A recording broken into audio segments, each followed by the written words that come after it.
Ano ang gagawin mo kung ang asawang pinangakuan mo ng katapatan ay biglang lumuhod sa harapan mo? Hindi para humingi ng tawad kundi para ipagpaalam na binuntis niya ang kanyang ex-girlfriend at ang dahilan niya, may stage 4 cancer daw ang babae at huling kahilingan nitong maging isang ina bago to mawala sa mundo. Yan ang matinding saksak na dinala ni Dr. Zarina Villarreal. Ngunit nagkamali si James at mas lalong nagkamali ang manipulatibong si Stephanie dahil hindi nila alam na ang legal na asawang niloloko niya ay ang pinakamahusay na sirohano sa lungsod.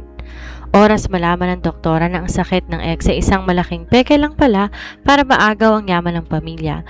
Paano hihiwain ang isang matatag na ina? Ang bawat kasinungalingan ng mga nagtaksil sa kanya. Mga tagapakinig ng Ayesha TV, handa na ba kayong masaksihan isang kwento ng pighati, hustisya at ang pinal na paghihigante ng isang legal na asawa? Ako ang inyong tagapagsalaysay, si Miss Sandra. Isang mapagpalang araw sa inyong lahat mga ka-Ayesha. Kamusta kayo? Muli ako ang inyong tagapagsalaysay at welcome na welcome kayo dito sa Ayesha TV. Ngayong araw, isang napakatindi at napakabigat na drama ang inihanda ng ating mahusay na story creator na si Boss Rainiel. Kaya naman, bago tayo magsimula, siguraduhin nakapag-subscribe ka na. I-like ang video na ito at i-hit ang bell notification para lagi kang updated sa bawat kabanata. Handa na ba kayong maiyak, magalit at humanga sa tapang ng isang legal na asawa? Kung handa na kayo, umupo ng maayos dahil magsisimula na ang ating kwento. Ang buhay ng tao ay parang isang maayos sa tahinang tela. Kapag nakuha mo ang tamang sukat, akala mo pang matagalan ang ganda nito. Ngunit napakahirap tanggapin kung ang mismong taong pinagkatiwalaan mo na humawak ng karayom ay siyang dahan-dahang gugupit sa telang binuunin nyo ng magkasama. Si Dr. Zarina Villarreal ay kilala sa buong St. Jude Medical Center bilang isa sa pinakamahusay na thoracic surgeon. Sa edad na 32, masasabing nasa kanya ng lahat. Isang marangyang karera, dalawang napakagandang kambal na sina Zian at Zia at isang mapagmahal na asawa sa katauhan ng negosyanteng sa James Montenegro. Mula sila sa kanilang pamilya at ang kanilang pagsasama ay madalas inggitan ng marami dahil sa tamis at tatag nito. Doktora, tapos na po ang surgery kay patient 4, stable na po ang vitals niya, wika ng kanyang assistant nurse habang naguhugas si Zarina ng kanyang mga kamay sa scrub sink pagkatapos ng isang mahabang operasyon. Ngumiti si Zarina, pagamat baka sa matinding pagod sa kanyang mga mata. Salamat, Nurse Mia. Pakimonitor na lang muna sa ICU. Babalik ako pagkatapos kong tignan ng mga bata sa lab. Habang naglalakad sa malawak at malamig na hallway ng ospital, kinuha ni Zarina ang kanyang telepono sa bulsa ng kanyang puting coat. Alas 8 na ng gabi, karaniwan sa mga ganitong oras, tumatawag na si James para itanong kung nakakain na siya o kaya para sabing susunduin niya ito para sabay silang maghahapunan. Ngunit ngayong gabi, tahimik ang kanyang screen. Walang kahit isang mensahe, walang kahit isang missed call. Nitong mga nakarang linggo, napapansin ni Zarina ang kakaibang kilos ng asawa. Madalas tong balisa, laging nakatitig sa cellphone na tila may inaabang ang tawag at kung minsan nagmamadaling umaalis sa kalagitnaan ng gabi sa dahilan na may emergency meeting sa kanilang kumpanya. Bilang isang doktor na sanay magbasa ng body language at kilos ng mga tao, alam ni Zarina sa kanyang kutob na may hindi tama. Subalit pilit niyang sinasantabi ang pagdududa dahil ayaw niyang masirang tiwala sa 7 taon nilang marangya at tahimik na pagsasama. Pag-uwi sa kanilang malaking mansyon, sinilubong agad siya ng 7 taong gulang na kambal. Mommy! Sabay na sigaw ni Zian at Zia habang nag-uunahang yumakap sa kanyang bewang. Hey, my angels! Bakit kasing pa kayo? Dapat natutulog na kayo ha! Lambing ni Zarina habang hinahalikan ng dalawa sa noo. Pansamantalang nakalimutan ang pagod sa trabaho. We were waiting for Daddy, Mommy. Sabi niya po kasi kaninang umaga, bago kami pumasok sa school, ibibili niya kami ng ice cream pag uwi niya, pero hindi pa siya dumarating. Malungkot na sagot ng kanyang bunsong anak na si Zia. Kumunot ang noo ni Zarina. Tumingin siya sa kanilang matapat na kasambahay na si Aling Martha na nooy nag-aayos ng kapagkainan. Aling Martha, di ba tumawag si James kung nasa na siya? Naku ma'am, tumawag po kaninang alas 5 ng hapon. Ang sabi niya lang, may asikasuhin lang daw pong napakahalagang bagay sa labas at baka gabihin ng gusto. Huwag na daw po kayo mag-alala at mauna na kayong kumain. Sagot ng matanda. Inakay ni Zarina ang mga bata patungo sa kanilang silid. Binasahan ang mga ito ng kwento hanggang sa dahan-dahang makatulog. Nang maiwan siyang mag-isa sa loob ng kanilang malawak na master's bedroom, binalot siya ng isang malamig at mabigat na pangamba. Umupo siya sa gilid ng kama, tinitigan ang kanilang wedding photo na nakasabit sa dingding at sa huli, nagpa siyang tawagan si James. Ilang ring munang lumipas bago to sumagot. "Hello, Zarina?" Bulong ng boses sa kabilang linya. Tila ba may iniiwasang magising o marinig ang asawa at bahagyang hinihingal. "James, nasan ka? Gabi na." "Nag-aabang ang mga bata sa ice cream na pinangako mo sa kanina. Akala ko ba diretso ka uwi pagkatapos ng mga appointment mo?" Diretsahang tanong ni Zarina. Pinilit niyang maging kalmado ang kanyang boses upang hindi magtunog seryoso. Ano kasi, Han? May huling dokumento kaming tinapos sa opisina. May konting problema sa mga papeles ng bagong proyekto. Papauwi na rin ako. Pabalik na ako sa sasakyan. Huwag mo na akong hintayin, ha? Matulog ka na dahil alam ko pagod ka sa mga operasyon mo sa ospital. Mabilis sa sagot ni James, kasunod ng tunog ng pagsasara ng isang pinto. Ngunit bago pa man mamatay ang tawag, may isang mahinang boses ng babae ang narinig ni Zarina sa background. Isang boses na pamilyar, bagamat matagal niya nang hindi naririnig sa nakalipas na mga taon. "James, ang sakit ng tiyan ko." "Huwag mo muna akong iwan." Nang biglang namatay ang linya, napatayo si Zarina sa gilid ng kama. Ang boses na yon, hindi siya pwedeng magkamali. Yon ang natatanging boses ni Stephanie Lazaro, ang ex-girlfriend ni James bago sila ikasal. Ang babaeng naging dahilan ng matinding gulo noon dahil sa labis na paghahabol nito kay James kahit alam nitong ikakasal na sila. Anong ginagawa ng kanyang asawa kasama si Stephanie sa ganitong oras ng gabi? At bakit tila pilit itong tinatago at pinagsisinungaling ni James? Doon pa lamang naramdaman na ni Zarina na ang buhay na kanyang iningatan unti-unti nang nanginginig sa isang napakalaking unos. Di mapakali si Zarina buong magdamag. Bawat tibok ng orasan sa dingding ng kanilang silid ay tila patalim na unti-unting humihiwa sa kanyang natitirang kapanatagan. Hindi siya nakatulog kahit isang minuto hanggang sa sumapit ang 4:00 ng umaga kung kailan dahan-dahang bumukas ang pinto ng kwarto. Pumasok si James, bakas ang labis na pagod at may bahid ng kakaibang lungkot at lito sa kanyang mga mukha. Dito lumapit sa kama para halikan si Zarina sa noo tulad na nakasanayan itong gawin tuwing dumarating ang madaling araw. Sa halip, diretsong humiga si James sa sofa sa gilid ng silid, tinalikuran ng asawa at mabilis nagkunwaring natutulog. Pinalipas ni Zarina ang umagang yon ng walang imik. Pumasok siya sa ospital ngunit ang kanyang isip ganap na naiwan sa malamig na kilos ng kanyang asawa. Habang nakaupo sa loob ng kanyang pribadong klinik at sinusuri ang mga laboratory results ng kanyang mga pasyente, nanginginig ang kanyang kamay. Sa gitna ng malalim niyang pag-iisip, biglang tumunog ang kanyang personal na cellphone. Isang hindi kilalang numero ang nag-text sa kanya. "Kung gusto mong makita ang totoong ginagawa ng asawa mo kapag wala ka, pumunta ka sa room 405 ng Green Valley Condo ngayon din." Nanlamig ang buong katawan ni Zarina. Bilang isang sirohano, sanay siya sa mga biglang emergency at dinalang pasyenteng duguan. Ngunit ang simpleng text na ito ay nagdulot ng kakaibang takot at kaba sa kanyang dibdib. Agad niyang tinawagan ang kanyang head nurse upang mag-leave ng kalahating araw. Kinuha niya ang kanyang bag, sinuot ang kanyang salamin at mabilis nagmaneho patungo sa sinabing address. Ang Green Valley Condo ay isang eksklusibo at marangyang gusali sa sentro ng lungsod. Gamit ang pangalan at koneksyon bilang isang sikat na doktor at dahil ang pamilya Villarreal ay may ari-arian din sa lugar na yon, madali siyang nakalampas sa mahigpit na seguridad at nakarating sa ika-4 na palapag. Hingal na hingal si Zarina habang nakatayo sa harap ng pinto ng room 405. Naririnig niya ang sarili niyang tibok ng puso na tila ba sasabog na sa kanyang dibdib. Nanginginig ang kanyang kanang kamay nang hawakan niyang may pilak na doorknob. Nagulat siya na mapansing hindi ito nakasusi, bahagyang nakaawang. Tila ba sinasadya ng nag-text na may makapasok at makakita ng kung ano sa loob. Dahan-dahan niyang tinulak ang pinto upang di lumikha ng anumang tunog. Pumasok siya sa isang malawak at marangyang sala. Malinis ang paligid, ngunit ang hangin may amoy ng pamilyar na pabango ng lalaki. Ang pabangong siya mismong bumili para kay James nung huling kaarawan nito. May narinig siyang mahinang tawa at hikbi mula sa silid tulugan sa dulo ng pasilyo. Ang tunog na yon parang kidlat na naghatid ng kilabot sa buong katawan ni Zarina. Humakbang siya papalapit, mabigat ang bawat tapak, ngunit pilit na walang tinutunog. At doon, sa pagitan ng bahagyang nakabukas na pinto ng kwarto, gumuho ang mundo ng isang matatag na doktora. Ang Nakita niya ang kanyang asawa, si James Montenegro, na nakaupo sa gilid ng kama habang nakasubsob at nakayakap sa kanyang bewang, si Stephanie Lazaro. Ngunit di lang yon na nakita ng kanyang dalawang mata. Si Stephanie ay nakasuot ng manipis na pantulog at ang malalaking palad ni James ay malambing at maingat na nakahawak sa tiyan ng babae. Salamat, James. Salamat na hindi mo kami pinabayaan ng baby natin. Kahit sa maikling panahon lang na natitira sa akin sa mundong to, pakiramdam mo sa akin na nagkaroon ako ng isang pamilya. Umiiyak, ngunit may himig ng tamis na wika ni Stephanie habang sinusubsob ang mukha sa dibdib ng lalaki. Huwag kang mag-alala, Stephanie.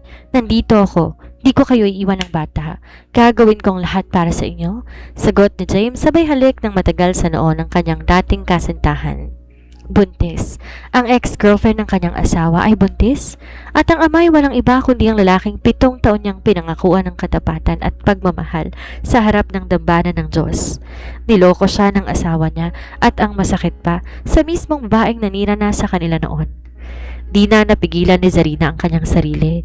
Tinulak niya ng buong lakas ang pinto, dahilan upang humampasto sa dingding at lumikha ng malakas na kalabog.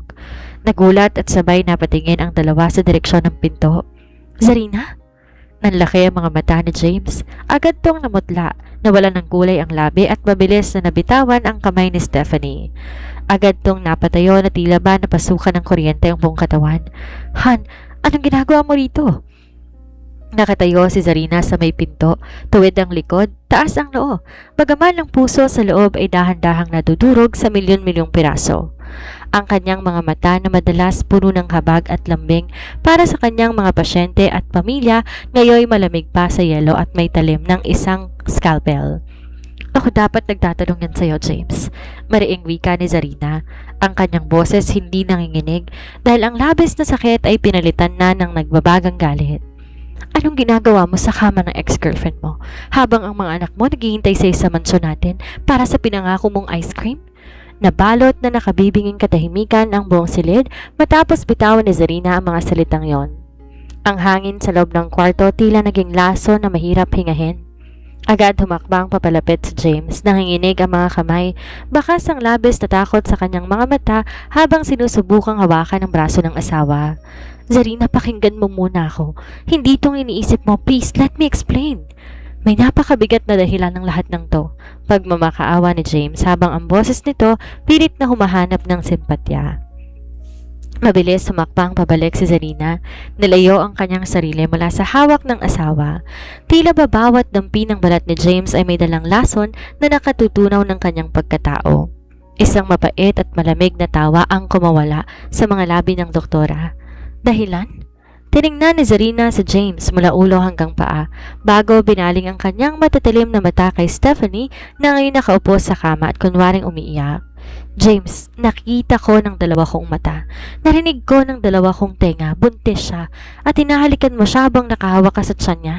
Anong klaseng dahilan na magpapabago sa katotohanang pinagtaksilan mo ko, ang mga anak natin at ang 7 taon nating pagsasama? Zarina, please. Sumingit sa usapan si Stephanie. Gamit ng nangihinang boses, dahan-dahan tong bumaba sa kama habang sapo ang kanyang tiyan. Humakbang to papalapit na tila isang biktimang kaawa-awa. Huwag mong kagalitan si James. Walang kasalanan ng asawa mo. Ako ang may kasalanan. Ako ang nakiusap at nagmakaawa sa kanya. Manahimik ka, Stephanie. Wala kang karapatang magsalita o makbang sa harapan ko. Ang boses ni Zarina ay gumuho na sa galit. Bawat salita, parang latigo na humahampas sa hangin. Isang beses mo na akong niloko noon at ngayon, pumasok ka na naman sa buhay ko. Han, makinig ka muna sa akin. Mabilis sumarang sa James sa pagitan ni Zarina at Stephanie. Tila ba pinagtatanggol ang huli mula sa galit ng legal na asawa. Si Stephanie, may sakit siya, Zarina. May stage 4 cancer siya sa matres. Konti na lang natitirang panahon sa kanya dito sa mundo. Napatigil si Zarina bilang isang medikal na profesional. Ang kanyang mga mata otomatikong sumulit sa mukha at kilos ni Stephanie. May cancer siya at nakiusap siya sa akin bago siya mawala. Patuloy ni James habang ang mga luhay tuluyan ng umaagos sa kanyang pisngi. Ang huling kahilingan niya bago siya tuluyan kunin ng Diyos ay ang maranasang mabuntis at maging isang ina kahit sa maikling panahon lang. Gusto niyang magkaanak at ako ang hininga niya ng tulong dahil ako ang huling lalaking minahal niya ng totoo. Zarina, ginawa ko lang to dahil sa awa dahil mamamatay na yung tao. Napatitig si Zarina sa kanyang asawa, di makapaniwala sa kanyang mga naririnig. Hindi niya lubos maisip ng isang matalinong negosyante tulad ni James kayang magpalusot ng gantong uri ng dahilan para lang mapatawad sa kanyang hayagang pangangalo niya. Awa, James? Dahil sa awa binuntis mong ex-girlfriend mo habang may asawa kang isang sikat na doktor at may 27 taong gulang na anak na nagkahantay sa gabi-gabi? Ang tinig ni Zarina puno ng labis na pagkabigo at kapuotan. Kung may sakit siya, dapat dinala mo siya sa ospital. Dapat sa akin mo siya dinulog dahil doktor ako. May kakayahan akong magrekomenda ng pinakamahusay na oncologist sa bansa. Pero anong ginawa mo? Binigyan mo siya ng marangyang kondo at binigyan mo siya ng bata sa likod ko. Zarina, alam kong mali pero hindi ko kayang tiisin ang taong malapit ng mamatay. Huwag mo nang gamitin ang salitang awa para pagtakpan ng dibog at kataksilan mo, James Montenegro. Pinuputol ni Zarina ang susunod pang sasabihin ng asawa. Humakbang siya pabalik patungo sa pinto, tuwid ang kanyang likod at walang kahit isang luhang hinayaan niyang pumatak sa harap ng 2 taong nagtaksil sa kanya. Tiningnan niya si James na may matinding pandidiri. Tandaan mong araw na to, James, dahil ito na ang huling araw na makikita mong asawang rumespeto sa'yo. Magsama kayo ng ex-model simula ngayon. Tapos na tayo? Mabilis tumalikod si Zarina at naglakad palabas ng kondo habang sa bakaw naririnig ang pagkahabol at pagsigaw ni James sa kanyang pangalan sabay ng mahinang pag-iyak ni Stephanie. Nang makapasok siya sa loob ng kanyang kotse at masara ang pinto, doon lang tuluyang bumuhos ang marahas na luha ni Doktora Zarina Villarreal. Napahawak siya sa manibela habang kanyang buong katawan ay nanginginig sa matinding pighati. Masakit. Napakasakit malaman na ang taong binuwisan mo ng tiwala ay nagawa kang saksakin sa likod gamit ang pinakamababaw na dahilan. Ngunit sa gitna ng kanyang pag-iyak, ang utak ni Zarina bilang isang batikang sirohano at doktor biglang gumana. Pinalis ang kanyang mga luha tumitig sa kawalan. Bilang isang medikal na eksperto may napansin siyang kakaiba. Ang kutis ni Stephanie, ang tibay ng kanyang boses, ang kawalan ng senyales ng chemotherapeutic effects at ang laboratory envelope na nakita niyang mabilis sa ibabaw ng side table sa kondo tila may hindi tumutugma para sa isang pasyenteng may stage 4 cancer. Isang malamig na ngiti ang sumilay sa mga labi ni Zarina habang pinapaandar ang makina ng sasakyan. Kung totoo mang niloko siya ni James, hindi niya hahayaan na makuha ng peking may sakit na yon ang yaman ng pamilya Montenegro at Villarreal ng ganon kadali. Lalaban siya para sa kanyang mga anak na sina Zian at Zia, ngunit hindi niya nababalikan ang asawang nagloko. Ang buong biyahe pauwi sa mansyon, binalot ng mabigat na katahimikan at ng tunog ng humahampas na ulan sa windshield ng sasakyan ni Zarina. Parang nakikiramay ang langit sa bigat ng kanyang dinadalang dusa. Pagpark niya ng kotse sa malawak na garahe, hinawakan niya muna ang kanyang dibdib at huminga ng malalim. Pinalis niya ang natitirang luha sa kanyang mga pisngi, nag-ayos ng sarili sa harap ng salamin. Hindi siya pwedeng humarap sa kanyang mga anak ng mahina. Ang mukha ng isang tanong ng asawa dapat manatiling nakatago sa likod ng maskara ng isang matatag na ina. Pagpasok niya sa pintuan ng mansyon, agad siyang sinulubong ng yakap ng kanyang kambal. Kasalukuyang nagpapatulong ang mga to kay Aling Martha sa kanilang mga takdang aralin. "Mommy, you're home early!" Masayang bati ni Zian, ang lalaki sa kambal na may matatalinong mata at seryosong mukha. Nakuhang hilig ng kanyang ina sa pagbabasa. "Yes, my loves. Tapos na kasi ang mga operasyon ni Mommy ngayong araw." Malambing na sagot ni Zarina habang lumuluhod upang pantayan ang taas ng mga anak. "Nasaan ang kapatid mo?" "Nandun po si Zia sa kwarto. Tinatapos po yung drawing niya para kay Daddy." Sagot ni Zia na may kasamang malawak ng ngiti. Sa bawat salitang Daddy na lumalabas sa bibig ng kanyang mga anak, tila may invisible na patalim na sumasaksak sa puso ni Zarina. Ang lalaking idolo ng kanyang anak kasalukuyang nasa kondo ng ibang babae. Hinahaplos ang tiyan ng ex-girlfriend nitong nagdadalang tao. Para niya ipapaliwanag sa 2 inosenteng bata na ang kanilang pamilya ay winasak na ng sarili nilang ama. Pumanhik si Zarina sa kwarto ng kambal at nakita niya si Zia na abalang-abala sa pagkulay ng isang ginuhit na larawan. Isang masayang pamilya sa ilalim ng isang malaking bahaghari. Sa itaas nito may nakasulat na Happy Family. I love you, Mommy and Daddy. Hindi napigilan ni Zarina ang mapakagat labi upang mapigilan ang muling pag-iyak. Niyakap niya na mahigpit si Zia mula sa likod. Mommy, okay ka lang po? Ba't para nanginginig ka? Takang tanong ng batang babae habang patingala sa kanyang ina. Okay lang si Mommy, anak. Pagod lang sa ospital. Sobrang ganda ng drawing mo. I love you, Zia. I love you, Zian. Bulong ni Zarina. Sinusubsob ang mukha sa buhok ng anak upang di nito makita ang kanyang namumulang mga mata. Matapos mapatulog ang kambal ng gabing yon, nagtungo si Zarina sa kanyang sariling study room sa loob ng mansyon. Nilock niya ang pinto at binuksan ang kanyang laptop. Ang kanyang emosyon unti-unti napalitan ng kanyang profesional na kaisipan bilang isang doktor. Bilang isang sirohano sa St. Jude Medical Center, alam niyang bawat protocol, bawat gamot at bawat anyo na isang tunay na pasyenteng may stage 4 cancer. Binalikan niya sa alaalang eksena sa kondo ni Stephanie. May 3 bagay na hindi nagtutugma sa diagnosis na sinabi ni James. Physical appearance. Ang isang pasyenteng may stage 4 cancer sa matres na umabot na sa punto ng huling kahilingan dahil malapit ng mamatay ay kadalasang nakararanas ng matinding panghihina, pagbaba ng timbang at iba pang komplikasyon dahil sa pagkalat ng cancer cells o metastasis. Ngunit si Stephanie mukhang masigla, makinis ang balat, maayos ang pangangatawan. Pregnancy in advanced cancer. Napakababa ng tsansa ng isang babaeng may malalang cancer sa matres o uterine o cervical cancer madaling mabuntis ng gano'n na lamang dahil ang mismong bahay bata sinisira ng mga tumor at cancer cells. Ang pagbubuntis magiging isang mabilis na hatol ng kamatayan sa loob ng ilang linggo pa lamang dahil sa hormonal surge na nagpapabilis sa tumor growth. The medical document. Ang nakitang nakapatong sa mesa may logo na isang maliit, hindi sikat na klinika sa labas ng probinsya. Bakit to nagpasuri si Stephanie kung seryosong kanyang sakit? Gayong kilalang mayaman ng pamilya Montenegro at pwedeng-pwedeng magpagamot sa mga nangungunang ospital. Naglalaro ka ng apoy, Stephanie? Mulong ni Zarina sa sarili habang mariing nakakuyom ang kanyang mga palad sa ibabaw ng desk. At ikaw naman, James, napakagaling mong asawa. Ginamit mo pang awa para pagtakpan ng dumi mo. Bigla narinig ni Zarina ang tunog ng sasakyan na pumasok sa gate ng mansyon. Tiningnan niya ang orasan, 11:00 na ng gabi. Dumating na si James. Narinig niyang mababigat na hakbang ng asawa paakyat ng hagdan. Ilang sandali pa dahan-dahan, bumukas ang pinto ng kanyang study room. Pumasok si James, gulugulong buhok, lukot ang polo, may bakas na matinding pagsisisi at takot sa mukha. Zarina, mahinang tawag ni James, nang may malamig at walang emosyong mukha. Hindi makalapit ng gusto. Han, please, mag-usap tayo ng maayos. Huwag mong gawin sa akin to. Isipin mo mga anak natin. Isipin mo si Zian, si Zia. Ang pigati ng isang nilokong asawa tuluyan ng natunaw at ang natira na lang ay ang matigas at palabang si Dr. Zarina Villarreal. Huwag mong gamitin ang pangalan ng mga anak ko para iligtas ang sarili mo sa kasalang ikaw mismong gumawa, James. Mariing sagot ni Zarina. Bawat salita'y may bigat na isang hatol. Dahil simula ngayong gabi, ang mga batang yun hindi mo na pagmamayari.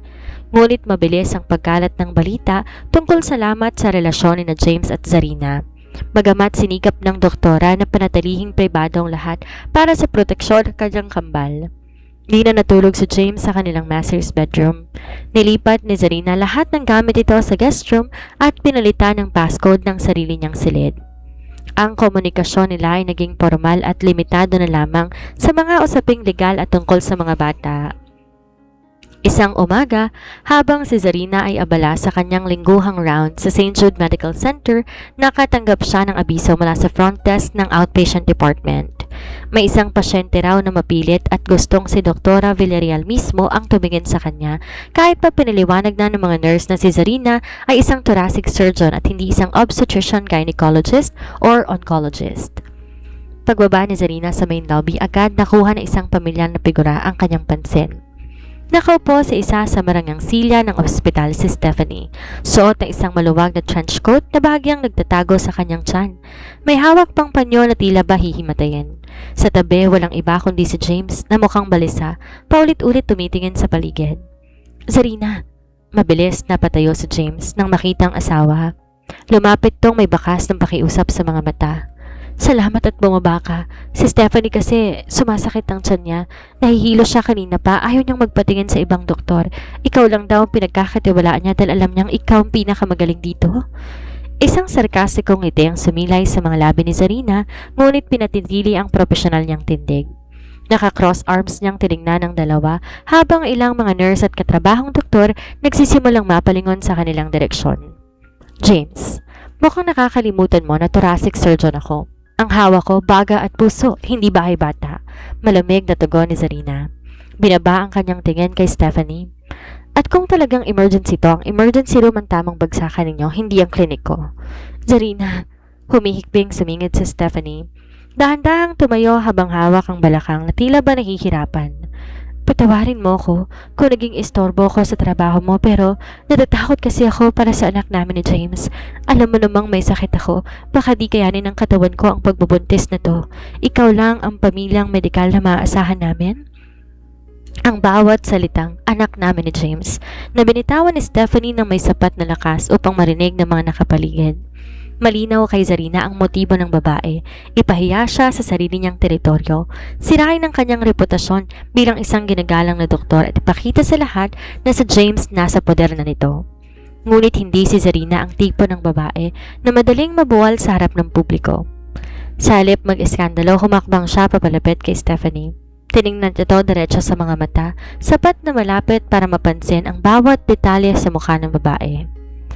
Kung talagang natatakot ka para sa buhay mo at sa dinadala mo, Stephanie, mas lalong dapat kang magpasuri sa mga eksperto ko rito sa ospital. Wika ni Zarina sa isang matatag at kalkuladong boses. Nurse Mia, ihanda ang isolation room sa OB department. I-admit si Ms. Lazaro ngayon din. Ako mismo ang magbabantay at magre-review ng lahat ng laboratory, ultrasound at biopsy results niya. Napatigil si Stephanie. Saglit na wala ang luha sa mga mata at napalitan ng saglit na takot na mabilis din niyang naitago. Hindi na kailangan, Zarina. May mga record ako mula sa dati kong klinika.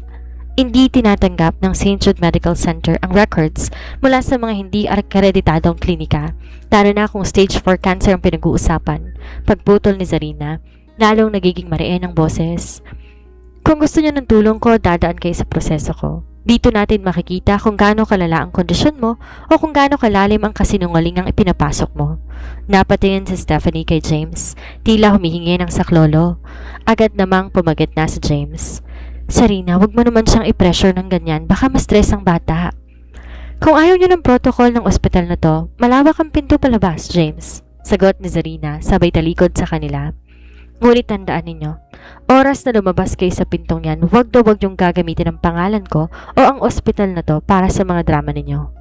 Habang naglalakad papalayo si Zarina, naramdaman niya ang matitinding panginig ng kanyang kamao. Ang lakas ng loob ni Stephanie na pumunta sa kanyang ospital ay ang huling mitsa. Doon pa lang tiniyak na ni Zarina sa kanyang sarili. Gagamitin niya lahat ng kanyang medikal na koneksyon at otoridad upang hubaran ng maskara ang ex-girlfriend ng kanyang asawa. Matapos na nangyaring eksena sa labi ng ospital, hindi na mapakali si Zarina. Batid niyang hindi aksidente ang pagpunta ron ni Stephanie. Isa tong banta, isang paraan ng pagmamarka ng teritoryo. Ngunit ang mas umagaw sa pansin ni Zarina ay ang reaksyon ni Stephanie nang banggitin niya ang tungkol sa muling pagsusuri sa mga laboratory at biopsy results nito. Ang panandaliang takot sa mata ng babae ay hindi nakaligtas sa kanya. Pumasok si Zarina sa kanyang pribadong opisina at agad nanilak ang pinto. Naupo siya sa kanyang swivel chair, tinawagan ng isa sa kanyang pinakamatalik na kaibigan nung nasa medical school pa siya, si Dr. Celine Romero, isang nangungunang oncologist sa kabilang kilalang ospital sa lungsod. Celine, kailangan ko ng tulong mo. Walang paligoy-ligoy na bungad ni Zarina nang sumagot ang kaibigan. Zarina, long time no hear. Ano yon? Tungkol ba sa pasyente? Tanong ni Celine mula sa kabilang linya. Hindi. Tungkol to sa ex-girlfriend ni James, kay Stephanie Lazaro. Pag-amin ni Zarina, habang pilit pinatitigas ang kanyang boses upang wag maiyak. Sinasabi niya kay James na may stage 4 cancer siya sa matres at ang mas malala, buntis siya ngayon at si James ang ama. Narinig ni Zarina ang marahas na paghinga ni Celine sa kabilang linya. Ano? Buntis sa gitna ng stage 4 uterine o cervical cancer? Zarina, bilang doktor, alam nating dalawa halos imposible yan. Ang advanced cancer sa reproduktibong sistema sumisira sa tisyo ng matres. At kung totoo man, ang hormonal changes sa pagbubuntis, parang nagbuhos ng gasolina sa apoy. Mabilis kakalat ang cancer cells. Hihina ang pasyente sa loob lang ng ilang linggo. Pero teka, nakita mo bang records? Yun nga ang problema, Celine. Ayaw nilang ipakita sa akin ang orihinal na biopsy at histopathology reports. Ang nakita ko lang ng mabilis isang piraso ng papel mula sa isang maliit na klinika sa probinsya, ang St. Jude Comprehensive Clinic sa Laguna. Kakapalan ng mukha na ginamit pang pangalan ng patron ng ospital natin. Paliwanag ni Zarina. Kailangan kong malaman ang katotohanan. May kakilala ka ba sa Laguna na pwedeng makakuha ng impormasyon sa klinikang yan? I can check with my colleague Zarina. Give me 24 hours. Pero mag-ingat ka. Kung peke ang sakit niya, ibig sabihin pinagplanuhan niya to ng matagal para makuha ang asawa mo. O mas malamang ang yaman ng pamilya ninyo. Babala ni Celine bago ibaba ang telepono. Kinagabihan, pag-uwi ni Zarina sa mansyon, sinilubong siya ng isang malamig na atmosfera. Nakita niya si James nakaupo sa may sala, may hawak na baso ng alak at halatang malalim ang iniisip. Zarina, tawag ni James nang mapansin ng asawa. Tumayo ito at lumapit. Tungkol kanina sa ospital, humingi ako ng pasensya. Hindi ko alam na pupunta ron si Stephanie para gawan ka na eksena. Sinamahan ko lang siya dahil nagpapanik siya kaninang umaga. Hindi mo kailangan magpaliwanag, James. Ang relasyon nating dalawa tapos na. Ang tanging dahilan kung ba't nandito ka pa sa bahay na to dahil hindi ko pa natatapos sa mga legal na dokumento para sa pag-alis mo at ayokong magtaka ang mga bata. Malamig na sagot ni Zarina habang tinatanggal ang kanyang suot na jacket. Zarina, bakit bang tigas ng puso mo? Bakas ang inis sa boses ni James. Mamamatay na nga ang tao. Kahit konting awa man lang bilang doktor, wala ka ba? Buntis siya, Zarina. Kung di mo ako mapatawad bilang asawa, unawain mo naman ang sitwasyon na isang taong huling sandali na lang sa mundo. Tumingin si Zarina kay James nang may matinding pandidiri. Ang awa, binibigay sa taong karapat-dapat, James. At ang katangahan hindi dapat ginagawang dahilan para sa kataksilan. Matulog ka na kung saan ka nararapat. Di na hinintay ni Zarina ang sagot ng asawa at diretsong pumanhik sa kanyang silid. Pagpasok niya, dinalaw agad niya ang kambal na mahimbing ng natutulog. Hinaplos niya ang buhok ni Zia at Sian. Sila ang lakas niya. Kung iniisip ni James at Stephanie na makukuha nila ang yaman para sa kinabukasan ng kanyang mga anak, nagkakamali sila. Kinabukasan ng hapon, habang nasa kalagitnaan ng pagre-review ng mga chart si Zarina, tumunog ang kanyang telepono. Si Celine ang tumatawag. Zarina, nakuha ko ng impormasyon. Seryoso ang boses ni Celine. Tamang hinala mo bilang doktor. Ang St. Jude Comprehensive Clinic sa Laguna ay pagmamayari na isang tiwaling doktor na natatanggalan ng lisensya ilang taon nang nakalilipas. Ngunit patuloy na nag-ooperate ng illegal. At ang mas matindi, napatayo si Zarina mula sa kanyang upuan. Naramdaman na mabilis sa pagtibok ng kanyang puso. Ano, Celine? Anong nalaman mo? Walang record ng stage 4 cancer si Stephanie Lazaro sa klinikang yan o kahit sa ang litimong ospital. Ang tanging record na meron sila doon, bitin na wika ni Celine bago binigay ang huling pasabog, ay ang ultrasound report na nagpapatunay na maayos, malusog at walang anumang tumor ang kanyang matres. Ang sakit niya ay isang malaking peke, Zarina. Nabitawan ni Zarina ang hawak niyang ballpen sa ibabaw ng mesa. Ang bawat salita ni Celine ay tila kulog na umalingaw-ngaw sa kanyang buong pagkatao. Galit, pandidiri at isang uri ng malamig na tagumpay ang sabay-sabay na sumiklab sa kanyang dibdib. Zarina, nandyan ka pa ba? Bakas ang pag-aalala sa boses ni Celine mula sa kabilang linya. Nandito ako, Celine. Sagot ni Zarina habang dahan-dahan humigpit ang hawak niya sa telepono. Sigurado ka ba sa mga dokumentong hawak mo? Walang kahit anong malignant tumor? Walang-wala, Zarina. Malinis ang kanyang matres. Ang tanging totoo sa mga sinabi niya ay ang pagbubuntis niya. Nasa 8 linggo nang dinadala niya pero ang malignant cancer, gawa-gawa ng nasabing klinika kapalit ng malaking halaga ng pera.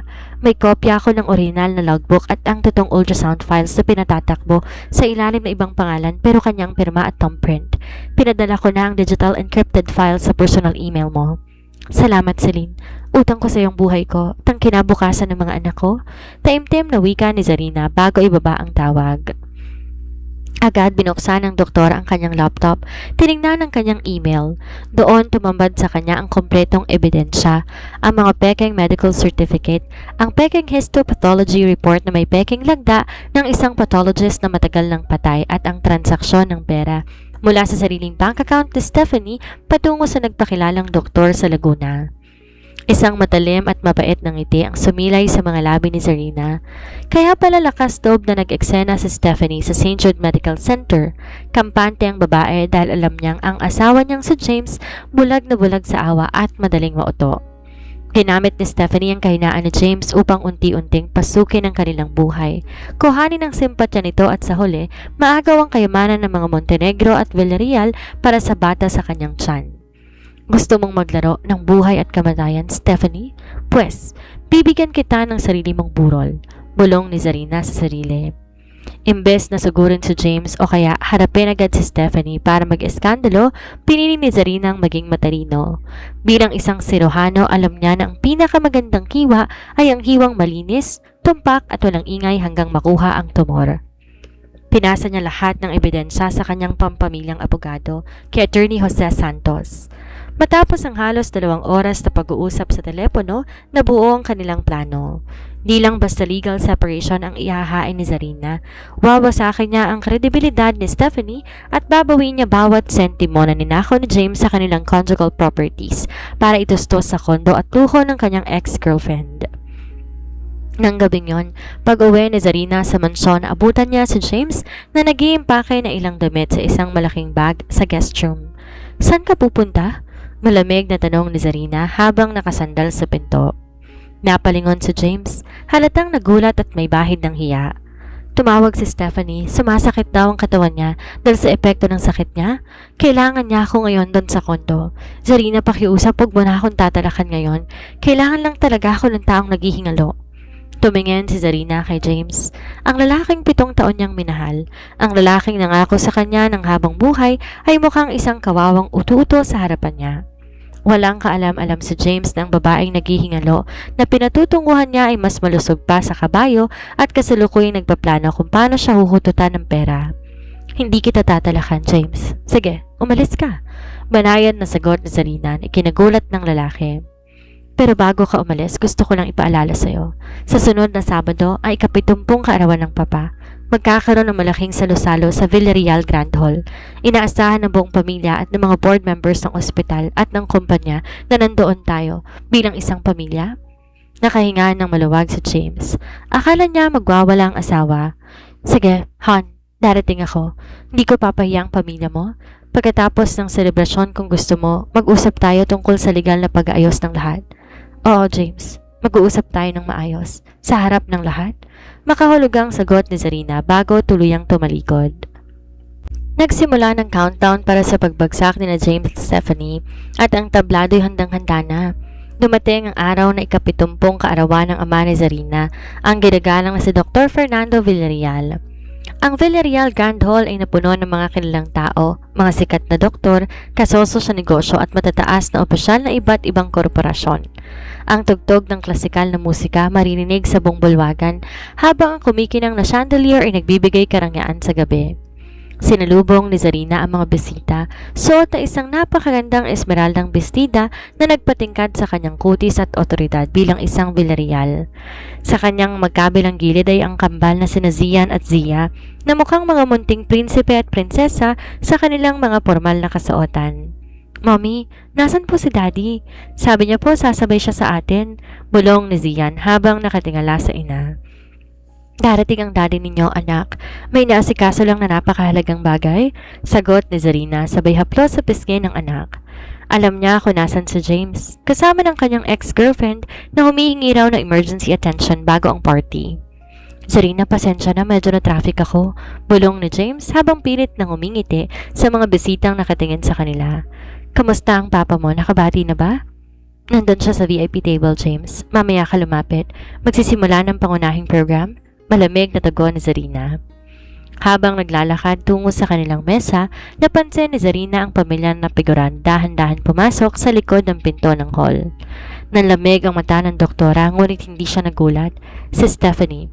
Nakasuot na isang simpleng puting bestida, lugay ang buhok, may hawak na maliit na shawl at tila giniginaw. Ang mukha nilagyan ng maputlang kolorete para magmukhang may sakit. Ang lakas ng loob ng babaeng tong pumunta sa isang eksklusibong pagtitipo ng pamilya Villarreal, patunay lamang na kawalang hiyaan niya. Mabilis napalingon si James nang makita ang bulong-bulungan ng ilang bisita sa likod. Na makita niya si Stephanie, halos malaglag ang panga niya. Mabilis siyang humakbang tungo rito bago punto makalapit sa main table. Stephanie, anong ginagawa mo rito? Sabi ko sa kondo ka magpahinga dahil masama ang pakiramdam mo. Mahinang galit na asik ni James. Hawak ang braso ng babae. James, natakot kasi ako eh. Naiiyak na bulong ni Stephanie. Bigla kasing sumakit ang tiyan ko eh. Ayokong mamatay mag-isa sa kondo habang ikaw nandito at nagpapakasaya. Gusto ko lang masigurong ligtas ang baby natin. Nagsimulang magtinginan ang mga board members at mga kamag-anak ni Zarina. Ang ingay sa bulwagan dahan-dahang napalitan ng mga bulong. James, Stephanie. Isang mahinahon at maraing boses ang pumutol sa eksena. Si Zarina, kasama si Attorney Santos, nakatayo sa kanilang harap. Huwag kayong mag-away sa gilid. Kung gusto niyong pag-usapan ng kaligtasan ng bata at ang kondisyon ni Stephanie, may inihanda akong espesyal na bahagi sa programa para dyan. Zarina, huwag dito, pakiusap. Pagmamakaawa ni James, nakakaramdam na matinding kahihiyan. Ngunit ngumiti si Zarina, isang ngiting nagdala ng kilabot kay Stephanie. Huwag kang mag-alala, James. Gusto ko lang bihagi sa lahat ng himalang nangyayari sa buhay ng asawa ko. Sumunod ang mga tauhan ng hall para gabayan sina James at Stephanie tungo sa gitna ng bulwagan, malapit sa tapat na engrandeng entablado. Ang mga bisita tumahimik. Ang matatalas na mata ng ginagalang na doktor at negosyante tutok na sa kanila. Ramdam ni James ang malamig na pawis na dumadaloy sa likod, habang si Stephanie naman lalong dumiin ang hawak sa braso ni James, pilit nag-aanyong tila hihimatayin sa panghihina. Umakyat si Zarina sa entablado, kinuhang mikropono mula sa tagapagsalita. Ang tindig parang isang reynang handang magpatupad ng hatol. Magandang gabi sa inyong lahat. Panimula niya, ang boses ay umalingaw-ngaw sa buong Grand Hall ng may otoridad. Salamat sa pagdalo sa 70 kaarawan ng aking ama. Ngunit bago tayo magpatuloy sa hapunan, may isang mahalagang anunsyo kung gustong ibahagi. Isang kwento ng matinding awa at sakripisyo ng aking asawa, si James Montenegro. Tumingin si Zarina diretso kay James, na nooy parang estatwa sa gitna ng bulwagan. Nitong mga nakaraang buwan, naging abala ang asawa ko sa pag-aalaga sa ex-girlfriend niyang si Stephanie Lazaro, na kasalukuyang nakatayo sa tabi niya. Patuloy ni Zarina. Nagsimulang bulungan ng mga tao. Ayon sa kanila, si Stephanie may stage 4 cancer sa matres at malapit ng mamatay. At dahil sa matinding awa ng aking asawa, tinugunan niyang huling kahilingan nito, ang mabuntis bago mawala sa mundo. Kaya ngayon nagdadalang tao si Stephanie at ang aking asawang ama. Isang malakas sa simhap ang narinig sa bulwagan. Ang ama ni Zarina, si Dr. Fernando Villarreal, napakatitig kay James nang may nagbabagang galit. Ang board members napailing sa matinding eskandalo. Zarina, tama na! Sigaw ni James. Hindi natiis ang kahihiyan. Huwag mong ipagmalaki ang personal nating buhay dito. May sakit yung tao. May sakit nga ba, James? Isang malamig na ngiti ang sumilay sa labi ni Zarina. Kinumpas ang kanyang kamay sa mga technician sa gilid. Bilang isang doktor, alam kong ang stage 4 cancer ay malubhang hatol. Kaya ginamit ko ang aking mga medikal na koneksyon upang suriin ang kalagayan ni Stephanie. Gusto ko kasing masiguradong tamang pag-aalaga mo sa kanya. Biglang namatay ang mga ilaw sa bulwagan. Bumukas ang dambuhalang projector screen sa likod ng entablado. Ngunit sa halip mga larawan ng kaarawan ng kanyang ama, ang tumambad sa screen ay mga opisyal na medikal na dokumento. Ito ang orihinal na ultrasound files, logbook at pirma ni Stephanie mula sa klinika sa Laguna, kasama ng sertipikasyon mula sa Professional Regulations Commission na nagpapatunay na ang doktor na pumirma sa stage 4 cancer diagnosis ay isang huwad at natanggalan na ng lisensya. Sa pinakataas ng screen, malinaw na nakasulat sa opisyal na pagsusuri ng lehitimong oncologist, diagnosis, 8 weeks pregnant, no signs of malignancy, uterus is completely clear and healthy. Ang nakikita nyo sa screen, maring wika ni Zarina, tinuturo ang mga dokumento, ay ang katotohanan. Si Stephanie Lazaro walang cancer. Malusog ang kanyang matres. Lahat ng medikal na papel na pinakita niya kay James, binayaran at gawa-gawa lamang para manipulahin ang aking asawa. Pumasok sa aming buhay at unti-unti, hututan ng perang pamilya Montenegro para sa bata sa kanyang tiyan. Nanlaki ang mga mata ni James. Unti-unting lumingon kay Stephanie na ngayon tuluyan ng namutla. Ang panginginig ni Stephanie ngayon ay hindi dahil sa kunwaring sakit, kundi sa matinding takot at pagkabuko. Stephanie, nanginginig ang boses ni James. Ang mga kamay dahan-dahang bumitaw sa braso ng babae. Anong ibig sabihin nito? Totoo ba to? James, hindi. Peke yan. Sinisirahan lang niya ako dahil galit siya sa akin. Hysterical na sigaw ni Stephanie, ngunit ang kanyang boses ay nanginginig at walang sino mang naniwala sa kanya sa loob ng silid na puno ng mga profesional na doktor. Hindi ako nagpapakita ng peking dokumento, Stephanie, saad ni Zarina. Binaba ang mikropono habang dahan-dahang bumababa ng hagdan tungo sa kanila. Ang bawat file na yan may kaakibat na forensic digital signature at selyo ng batas. Naglaro ka sa teritoryo ko, Stephanie. At ikaw naman, James. Binabati kita sa bago mong pamilya. Isang pamilyang binuo mo sa ibabaw ng kasinungalingan at kataksilan. Ang marangyang bulwagan ng Villarreal Grand Hall, nabalot ng sarisaring bulong at mapanghusgang tingin. Di na nakayanan ni Stephanie ang matinding kahihiyan. Patakbutong lumabas ng pinto, takip ang kanyang mukha. Sinubukan siyang habulin ni James, ngunit bago pa to makakbang ng malayo, hinarang siya ng dalawang matitipunong security guard ng pamilya Villarreal kasama si Attorney Jose Santos. Bitawan ninyo ako. Zarina, mag-usap tayo, sigaw ni James. Gulong-gulo ang isip at tiltong nito sa mabilis na pagbaliktad ng mga pangyayari. Niloko mo ako, Zarina. Wala akong alam, biktima rin ako dito. Humarap si Zarina sa asawa. Walang bakas ng awa sa mga mata, kundi purong puot at desisyon. Biktima, James? Naging biktima ka ng sarili mong kahangalan at kataksilan. Malamig na saad ni Zarina. Iniaabot sa kanya ni Attorney Santos ang isang makapal na brown envelope. Hindi mo kailangan maghabol o magpaliwanag sa akin dahil tapos na ang oras mo sa buhay ko. Nihagis ni Zarina ang envelope sa dibdib ni James. Basahin mo yan. Yan ang opisyal na kasunduan para sa ating legal separation at petition for declaration of absolute nullity of marriage na ihahain ko sa korte bukas na bukas din. Binuksan ni James ang envelope na nanginginig ang kamay, binasa ang mga nakasulat at lalong nawala ng kulay ang kanyang mukha. Zarina, hindi mo po pwedeng gawin sa akin to, pakiusap ni James. Tuluyan nang nanghina ang mga tuhod. Niligay mo ritong wala akong makukuha kahit isang sentimo na binigay ko sa iyo noon sa ari-arian ng pamilya Villarreal at ang shares ko sa conjugal properties natin pat halos napunta lahat sa tiwala ng mga bata.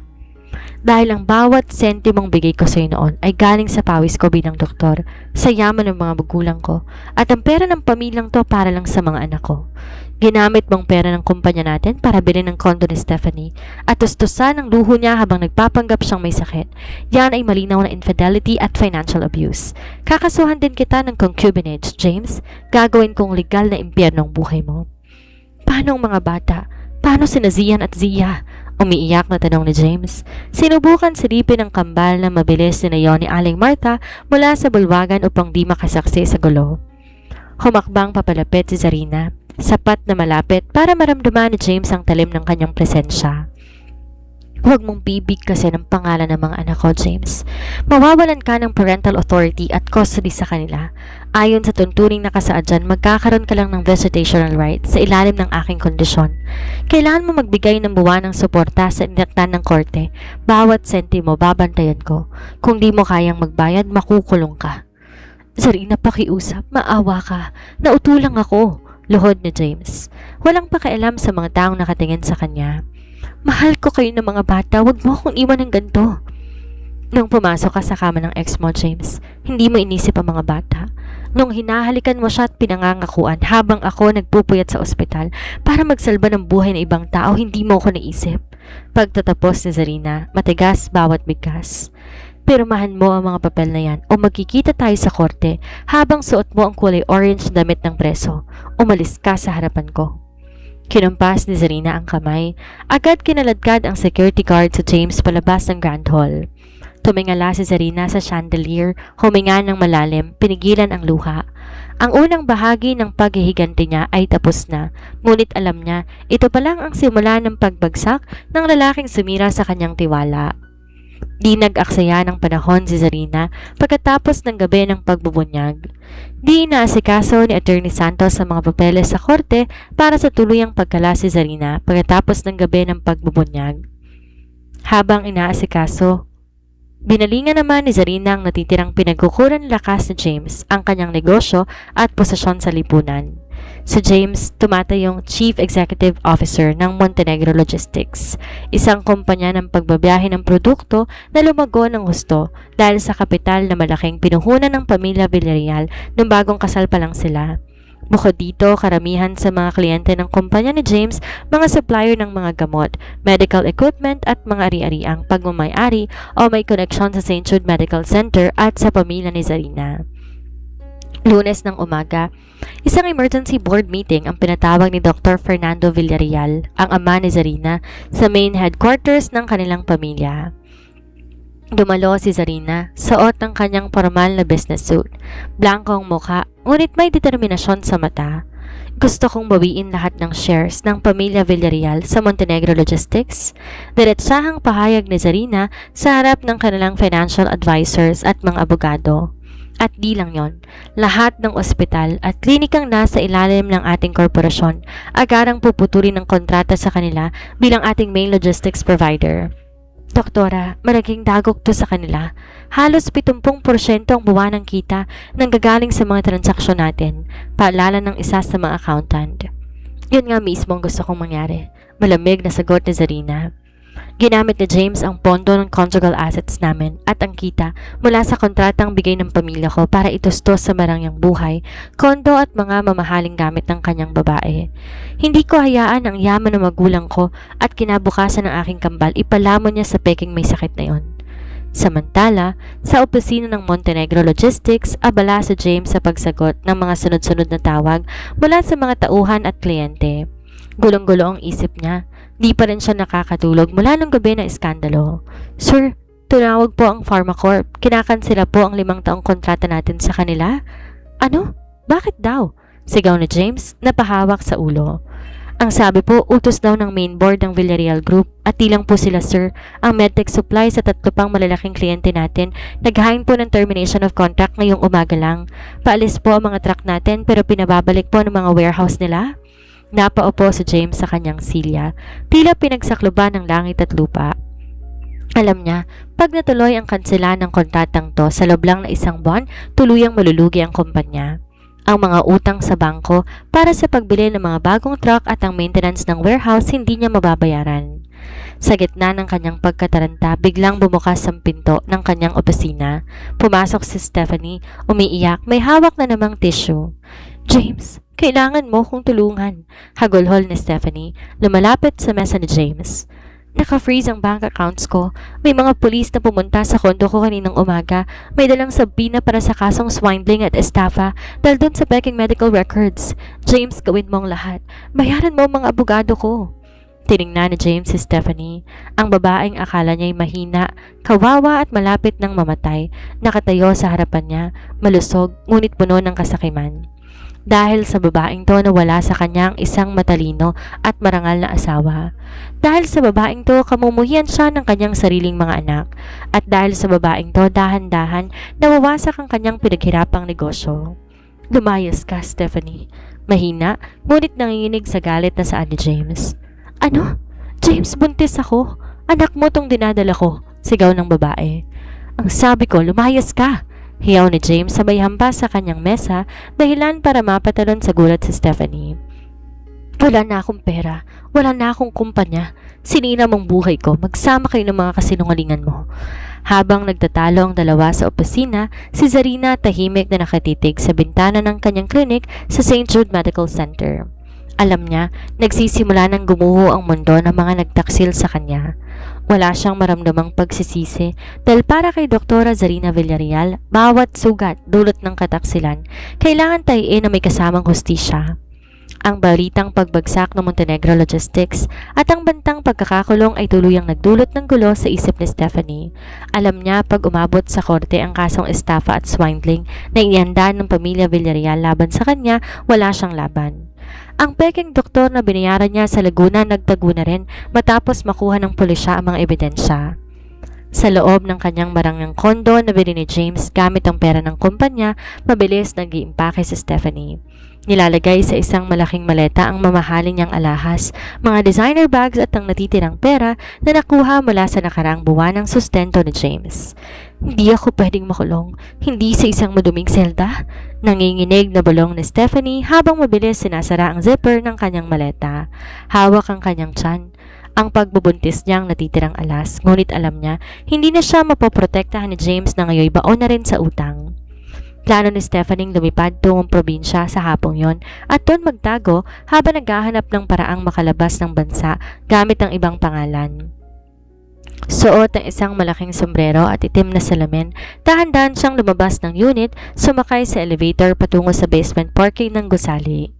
Ngunit pagbaba niya sa parking lot, laking gulat niya nang mamataan na isang pamilyar na itim na sasakyan, nakaparada mismo sa likod ng kanyang kotse dahilan upang di niya to mailabas. Bumukas ang pinto ng sasakyan. Dahan-dahang bumaba si Dr. Zarina Villarreal kasama si Attorney Santos at dalawang opisyal ng National Bureau of Investigation or NBI. Ang doktora mukhang kalmado. Ang muka walang kahit anong emosyon kundi lamig na isang taong tapos na ang laro. Saan ang punta natin, Stephanie? Malamig na bungad ni Zarina, nakatingin sa dalang maleta ng babae. Masyadong maagang bakasyon mo. Hindi pa nga nagsisimulang pagdinig ng korte sa mga kaso mo eh. Zarina, pakiusap. Paalisin mo na ako. Nanginginig ang boses ni Stephanie. Wala akong kinuha sa inyo. Iniwan ko na sa James. Sa'yo na yung asawa mo. Hindi ko na siya guguluhin. Palabasin mo lang ako sa gawa-gawang kaso na to. Gawa-gawang kaso?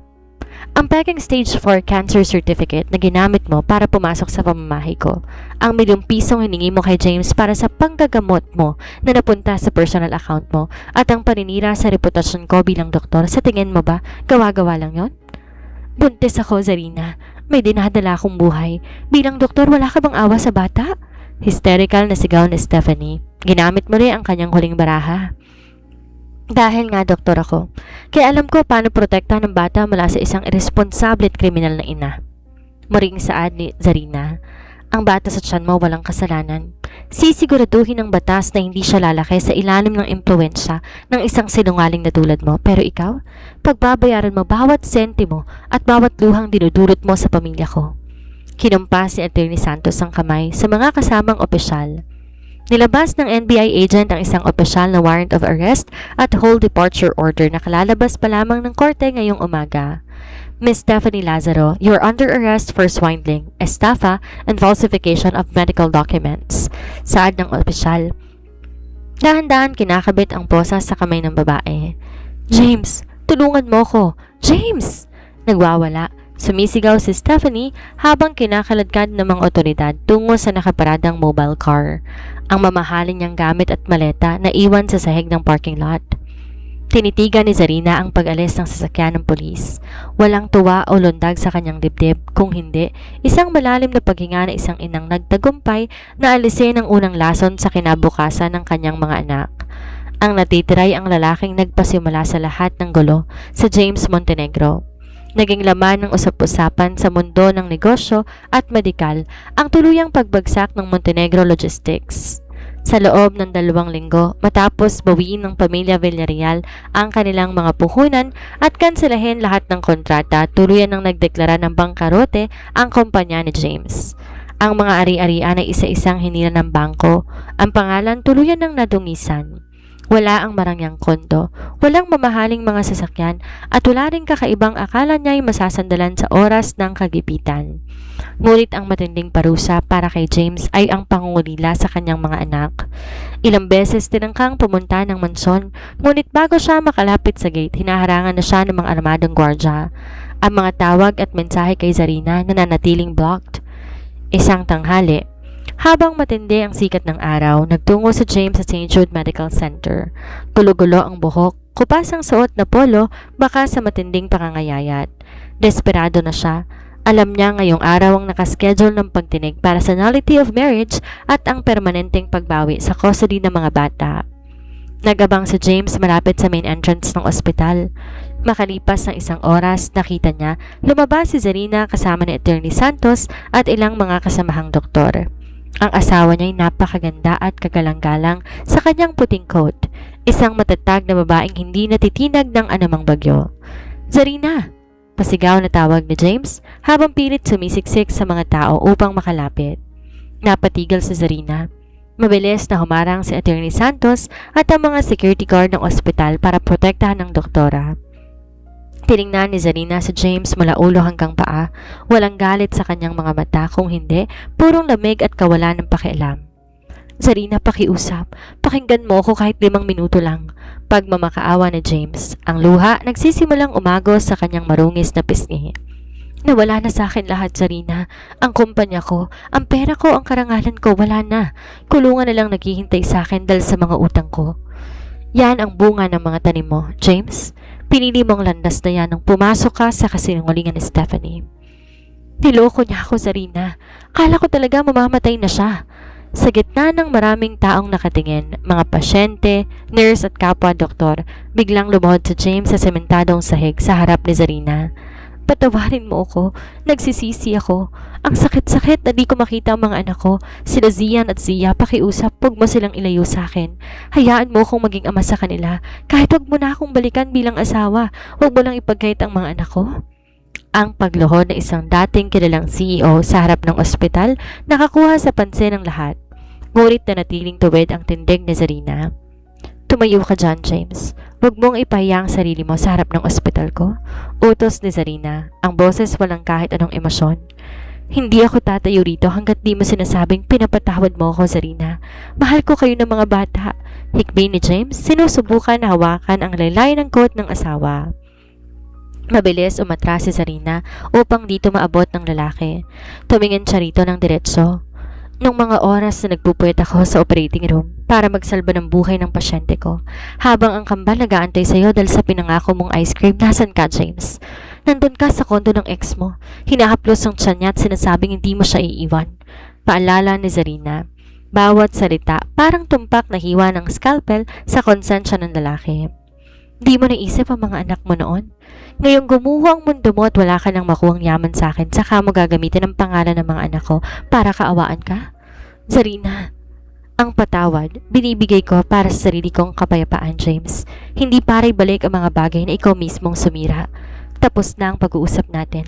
Ang sunod na maririnig mo sa akin ay ang pinal na desisyon ng korte tungkol sa pagkakakulong mo at sa tuluyang pagbura ng apelido mo sa buhay ng mga anak ko. Tumalikod si Zarina, naglakad, patungo sa kanyang sasakyan ng di man lang lumilingon. Iniwan niyang nakaluhod sa gitna ng initan si James, humahagulgol, pinanonood ang tuluyang pag-alis ng natatanging babae na nagmahal sa kanya ng totoo, ngunit binaliwala niya dahil sa isang peking awa. Sumapit ang araw na pinakihintay ng kampo ng pamilya Villarreal. Sa loob ng formal at tahimik na silid ng korte, pinal na binasa ng hukom ang desisyon ng kaso na inihain ni Zarina. Dahil sa bigat ng mga ebidensyang pinakita ni Attorney Santos mula sa hayagang pangangalo niya, pananalapi ng conjugal assets para sa ibang babae at kawalan ng kakayahan ni James na magbigay ng maayos na moral na pundasyon, opisyal nang dineklara ng korte ang Declaration of Absolute Nullity of Marriage. Sa madaling salita, ang kasal ni Zarina at James ganap ng binuwag at pinawalang bisa. Bukod dito, ginawad ng korte ang sole parental authority at full custody ng kambal kay Zarina. Si James natanggalan ng karapatang magdesisyon sa kinabukasan ng mga bata at ang kanyang visitorial rights na limitahan na lamang sa ilalim na napakahigpit na kondisyon sa pangangasiwa ni Zarina. Nang lumabas si Zarina ng courthouse, sinalubong siya ng sariwang hangin ng kalayaan. Sa unang pagkakataon sa loob ng maraming buwan, naramdaman niya ang tunay na ngiti sa kanyang mga labi. Ang bigat sa kanyang dibdib, tuluyang napalitan ng kapanatagan. Congratulations, Doktora! Nakangiting bati ni Attorney Santos sabay abot sa kamay sa kanya. Opisyal na, hawak mo ng buong proteksyon ng batas para sa iyo at sa mga bata. Salamat, Attorney Santos. Hindi ko ito magagawa kung walang tulong mo. Taimtim na sagot ni Zarina. Pag-uwi sa mansyon, hindi nang malamig at madilim na atmosfera ang sumalubong sa kanya. Ang buong bahay muling nabalot ng liwanag at ingay. Nakita niya sina Zian at Zia naglalaro sa malawak na hardin habang binabantayan ni Aling Marta. Mommy! Sabay tumakbo ang kambal patungo sa kanya at mahigpit siyang niyakap sa bewang. Kamusta mga angels ko? Lambing ni Zarina habang lumuluhod at tinahalikan sila isa-isa sa pisngi. Mommy, look! I got the perfect score sa science quiz namin ngayon. Pagmamalaki ni Zian sabay pakita ng kanyang test paper. Wow! Galing naman ng aking munting doktor. Papuri ni Zarina. Bakas ang labis na pagmamalaki sa anak. Ako rin po, Mommy. Sabi ni teacher, ako raw ang pinakamalinis mag-drawing sa buong class. Sumingit din si Zian na may hawak na sketchpad. Tinitigan ni Zarina ang dalawang anak. Sa kabila ng unos na dumaan sa kanilang pamilya, nanatiling inosente, masayahin at matalino ang kanyang kambal. Doon niya napatunayan na di kailangan ng isang amang nagloko para maging buo ang isang tahanan. Sapat ang pagmamahal ng isang matatag na ina na handang ibuwis lahat para sa kanila. Nitong mga nakaraang linggo, dinala rin ni Zarina ang mga bata sa isang child psychologist upang masiguradong di sila na-trauma sa pagkawala ng kanilang ama. Unti-unti na ipaliwanag ni Zarina sa mga bata ang sitwasyon sa parang mauunawaan ng kanilang edad na ang kanilang daddy may nagawang malaking pagkakamali at kailangan ayusin ang sariling buhay ng mag-isa. Sa talino ng kambal, niyakap lang nila si Zarina at sinabing, "Huwag kang umiyak, Mommy. We have you and that's more than enough." Binalikan ni Zarina ang kanyang buong lakas sa St. Jude Medical Center. Lalo siyang nakilala bilang isa sa pinakamahusay na thoracic surgeon sa bansa. Naglalaan din siya ng oras para sa mga charity medical mission upang ibalik ang mga biyaya sa mga nangangailangan. Isang gabi, habang pinapanood niyang matulog ang kambal sa kanilang silid, hinaplos ni Zarina ang kanilang mga noo. Ang kanyang buhay bilang isang single mother ay hindi madali, puno ng pagod mula sa ospital, pag-aasikaso sa paglaki ng mga bata. Ngunit tuwing nakikita niya ang ngiti at yakap ni Zian at Zia, alam ni Doktora Zarina Villarreal na tamang kanyang naging desisyon. Lumaban siya para sa kanyang mga anak. Pinatunayang hindi siya pwedeng apihin ng kahit sino at handa sa isang bagong simula na walang bahid ng kataksilan. Sumapit ang hatol ng panahon na naglagay tuldok sa bawat kwento ng pagtataksil at panlilinlang. Sa huling pagdinig ng korte para sa kasong kriminal, opisyal na hinatulan si Stephanie Lazaro ng parusang pagkabilanggo dahil sa napatunayang malikaing estafa at falsification of medical documents. Ang kanyang pagbubuntis di naging sapat na dahilan para takasan ng batas. Sa ilalim ng pangangalaga ng Bureau of Jail Management and Penology at ng medikal na pasilidad ng pamahalaan, doon niya isisilang ang bata sa kanyang tiyan. Ang marangyang buhay na pinangarap niyang agawin sa pamilya Villarreal ay napalitan ng malamig, makipot at madilim na selda. Si James Montenegro naman tuluyan ang iniwan ng kanyang kapalaran. Sa sunod-sunod na kaso ng pagkakautang, paglabag sa Anti-Violence Against Women and Their Children Act or VAUSI dahil sa financial at psychological abuse at ang tuluyang pagkalugi ng kanyang kumpanya, napilitan siyang ibenta ang huling natitirang piraso ng kanyang ari-arian. Nabubuhay siya ngayon sa isang maliit na inuupahang kwarto sa gilid ng lungsod, malayo sa karangyaan ng nakaraan. Binalot ng matinding pagsisisi tuwing mapapanood niya sa balita ang tagumpay ng kanyang dating asawa. Isang maayos at napakagandang umaga ang sumalubong sa St. Jude Medical Center. Ngayong araw ang opisyal na paglulunsad ng Villarreal Pediatric and Cancer Center, isang bagong gusali sa ospital na nakalaan para sa libreng gamot at operasyon ng mga batang may malubhang karamdaman. Ito ang pinakamalaking proyektong pinangunahan ni Dr. Zarina Villarreal. Nakatayo si Zarina sa harap ng entablado na papaligiran ng mga mamamahayag, mga kapwa-doktor at ng kanyang pamilya. Suot niya ang isang eleganteng puting kasuotan, habang ang mukha niya ay nagliliwanag sa tunay na kaligayahan at kapayapaan. Sa kanyang tabi ay ang kanyang ama, si Dr. Fernando Villarreal, buong pagmamalaking nakatingin sa kanyang anak. Ang proyektong to ay patunay ng medikal na agham, binuo upang magsalba ng buhay, magbigay pag-asa at maglingkod ng may katapatan. Pahayag ni Zarina sa kanyang talumpati habang hawak ang mikropono. Bawat pagsubok na dumarating sa ating buhay, maging ito may sakit o ang pagkabigo sa mga taong akala natin ay katuwang, hindi dahilan upang tayo'y sumuko. Sa halip, ito'y hamon upang tayo mas lalong maging matatag para sa mga taong tunay na nagmamahal sa atin. Matapos ang pagputol ng ribbon, mabilis tumakbo tungo sa kanyang 27 taong gulang na kambal. Si Zian may hawak na isang malaking bouquet ng mga bulaklak, habang si Zia may bitbit na munting sertipiko ng may guhit na korona. "Congratulations, Mommy! You're the best doctor in the whole world!" Masayang sigaw ni Zian at Zia habang sabay yumayakap sa kanyang mga binti. Lumuhod si Zarina, sinalubong ang mahigpit na yakap ng kanyang mga anak. Pinikit ang mga mata habang dinaramdam ang init ng kanilang pagmamahal. Doon niya tuluyang naramdaman na ang kanyang paglalakbay ay ganap ng nagtagumpay. Di niya binalikan ang asawang nagloko, di niya hinayaan sirain ng peking sakit ng iba ang kanyang dignidad at ang yaman na para sa kanyang pamilya.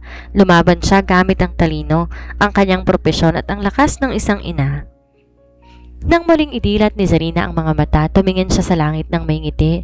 Walang bakas ng bighati, walang bahid ng galit, at ang natira na lang ay isang matatag, sikat at malayang si Doktora Zarina Villarreal. Isang doktor, isang palabang babae, higit sa lahat isang matagumpay na ina. 5 taon ang mabilis na lumipas. Ang sugat dulot ng kataksilan at kasinungalingan noon tuluyang naghilom. Hindi nag-iwan ng kahit anong bakas ng pait, kundi mga aral na lalong nagpatatag kay Doktora Zarina Villarreal. Sa edad na 37, si Zarina ang kasalukuyang tumatayong Chief of Hospital ng St. Jude Medical Center. Ang pangalan ay hindi lang kilala sa bansa, kundi maging sa buong Timog Silangang Asya dahil sa kanyang makabagong pamamaraan ng thoracic surgery at malawak na charity programs para sa mga batang may sakit. Ngunit sa bila ng abala niyang schedule sa ospital, di kailanman naging huli ang tungkulin niya bilang ina. Ngayong araw, isang napakahalagang okasyon, ang 12 kaarawan ng kanyang kambal na sina Zian at Zia kasabay ng kanilang pagtatapos sa elementarya bilang mga valedictorian at salutatorian ng kanilang paaralan. Ang malawak na hardin ng mansyon ng mga Villarreal, puno ng tawanan, musika at mga lobo. Nandon ang malalapit na kaibigan, kapwa-doktor tulad ni na Dr. Celine Romero at si Attorney Jose Santos na naging katuwang niya sa pagtatanggol sa kanilang karapatan noon. "Mommy, look at my medal!" Masayang tumakbo si Zia tungo sa kanyang ina. Suot ang kanyang puting toga at ang nagniningning na gintong medalya sa kanyang leeg. Si Zia lumaking isang magandang dalagita na may hilig sa sining at arkitektura. "I am so proud of you, my princess," malambing na sagot ni Zarina sabay halik sa pisngi ng anak. Lumapit din si Zian, mas matangkad na ngayon at seryoso ang mukha. Suot ang sariling valedictorian medal, may hawak na libro tungkol sa advanced biology. "Mommy, look! Sabi ni Lolo kapag high school na ako, pwede raw akong sumama sa mga laboratory tours ninyo."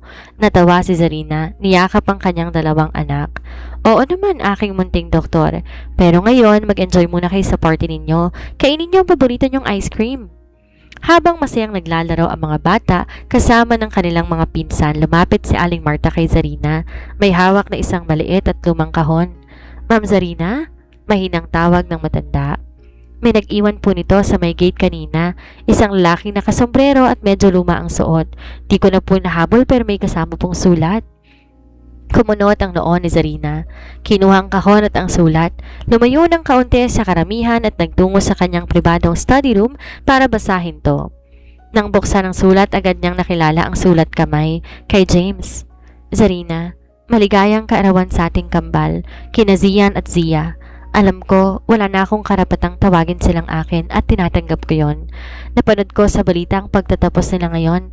Napakagaling mo silang palakihin. Lumaki silang mabubuti at matatalinong bata sa ilalim ng pag-aalaga mo. Gusto ko lang humingi ng huling patawad, hindi para ibalik ang nakaraan, kundi para malaman mong pinagsisisihan ko bawat segundo ng kataksilang ginawa ko. Nagtatrabaho ko ngayon bilang isang warehouse supervisor sa isang maliit na bayan sa probinsya. Maliit ang kita pero sapat para mabuhay ng may marangal na paraan. Ang laman ng kahon na yan ay ang mga munting regalo ko para sa kanila, mga lumang larawan at ang unang sapatos na bilhin natin noong pinanganak mo sila. Hindi ko na kayo guguluhin. Masaya akong nakikita kayong matagumpay mula sa malayo. Salamat sa 7 taong minahal mo ko at patawad sa pagkawasak ng lahat. James." Binaba ni Zarina ang sulat, pinuksan ang linterang kahon. Doon, nakita niya ang maliliit na sapatos ni Zian at Zia na mga sanggol pa lamang sila, kasama ng kanilang lumang pampamilyang larawan na magkakasama pa. Walang luhang pumatak sa mga mata ni Zarina, walang galit na sumiklab sa kanyang dibdib.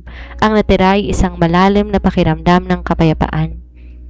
Napagtanto niya na ang pinal na hustisya hindi lamang ang pagpapakulong kay Stephanie o ang pagbagsak ng negosyo ni James, kundi ang kakayahan niyang tingnan ang nakaraan ng walang nararamdamang sakit. Ganap na siyang nakalaya. Nilagay niyang kahon sa loob ng kanyang cabinet, iniwan ang sulat doon, dahan-dahang lumabas ng silid. Pagbaba niya sa hardin, sinalubong siya ng maligayang hiyawan ng kanyang pamilya. Hinawakan ni Zian at Zia ang kanyang mga kamay habang nakatayo sila sa harap ng isang malaking cake para mag-blow ng kandila. "Mommy, wish ka rin po," sabi ni Zia habang nakangiti. Tumingin si Zarina sa kanyang dalawang anak, sa kanyang mga magulang at sa buhay na kanyang binuo mula sa abo ng kataksilan. "Ang tanging wish ko ay ang kasalukuyang meron ako ngayon," bulong ni Zarina sa kanyang sarili. Huminga siya ng malalim. Sabay silang nag-blow ng kandila ng kambal, kasabay na malakas na palakpakan ng mga taong tunay na nagmamahal sa kanila. Si Doktora Zarina Villarreal ay hindi lang isang doktor na nagpapagaling sa puso ng iba. Siya ay isang babae at ina na nagawang pagalingin ang sarili niyang puso upang harapin ang isang napakaganda at nagniningning na bukas. Isang napakagandang aral ang iniwan sa atin ni Doktora Zarina, na ang tunay na hustisya at paghilom nagsisimula sa ating sariling lakas. Diyan po nagtatapos ang ating serye na hatid sa inyo ni Boss Rainiel dito sa Ayasha TV. Ako pong muli si Miss Sandra. Sa ngalan ng buong pamilya ng Ayasha TV, kami po ay nagpapasalamat sa inyong oras at tiwala. Mahal naming mga listeners, ang inyong mga komento at pagsuporta ang nagbibigay ng lakas sa amin araw-araw. Para sa ating mga modern day heroes, ang ating mga OFW na patuloy na nagtitiis at nagpapakasipag sa ibang bansa para sa kanilang mga pamilya, saludo po kami sa inyong sakripisyo. Nawa ang kwentong to ay nagbigay sa inyo ng aliw at lakas sa inyong mga sandali ng pangungulila. Salamat sa pagsama sa akin hanggang sa huling kabanata. Huwag ninyong kalilimutang mag-subscribe para sa mga susunod pa nating kwentuhan. Hanggang sa muli mga ka-Ayasha, mag-iingat po kayong lahat.